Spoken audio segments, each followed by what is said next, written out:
I don't know about you guys, but I'm actually excited that the group Nsync is coming back after all these years and releasing a brand new single that is coming out next week. Now, people have been excited, but they've also been asking all over the place. So we're getting a new song, but does this mean we're getting an album, we're getting a tour, are we getting any of that stuff?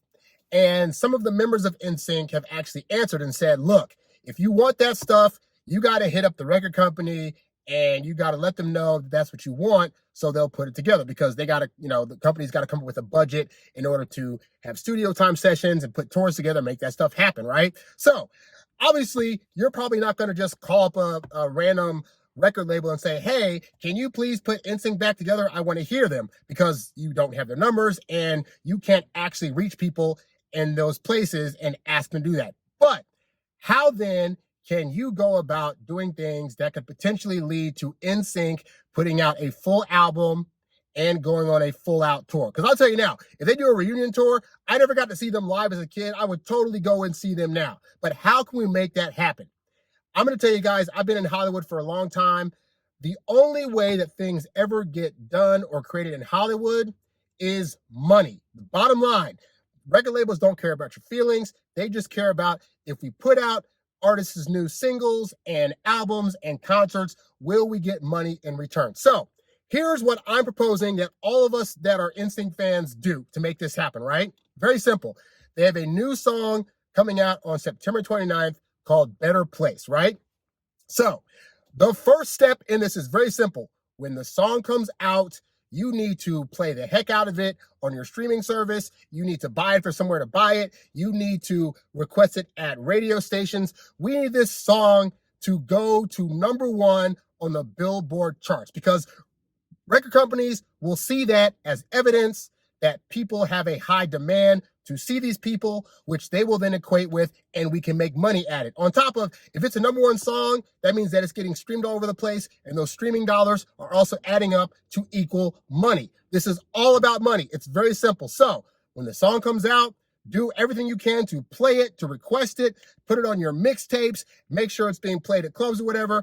I don't even know if the song's gonna be good. I just know I want a reunion album, because I've been bumping Celebrity and bumping No Strings Attached for the last 4 days now, ever since they announced that we're gonna be putting out a new single, right? So you gotta let the record companies know, and the way you let them know that is by repetitively playing the crap out of their new song, good or bad, until it reaches #1, at which point there can be some more serious conversations. And also, let's be real talk, okay?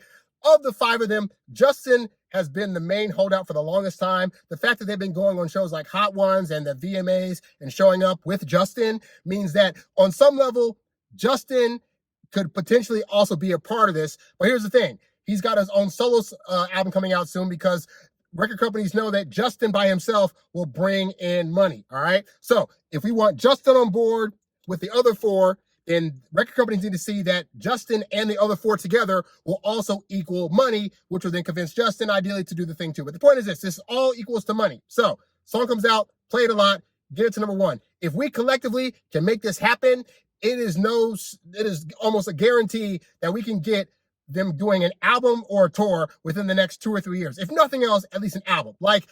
Really, realistically, 12 pop songs, it don't take that long to write them and record them, right? But the companies need to see that there is money there. So do your part. When the song comes out on September 29th, it's called Better Place. It's part of the Trolls soundtrack. Who knows if they'll have other songs added on there for the Trolls soundtrack. But the point is that we make that song go to #1, then there's a good chance that we can make the company say, oh crap, let's get an album for them right now. Nsync Fever is back, and we can at least get them to a platinum album with their new album, all right? So that's my suggestion. So I'll be doing my part when the song comes out next week. Let me know if you guys are as hyped for this as I am, or if you just think I'm crazy and think Nsync was so long ago, who cares? Either way, leave it down in the comments below. I would love to hear your opinion. Thanks for watching this. I'm APT Songs, and I'll catch you guys later. I'm out. Peace. Or should I say, bye, bye, bye, bye, bye. All the girls in the place trying to get in my space, but I only want you. I only want you. Wanna smile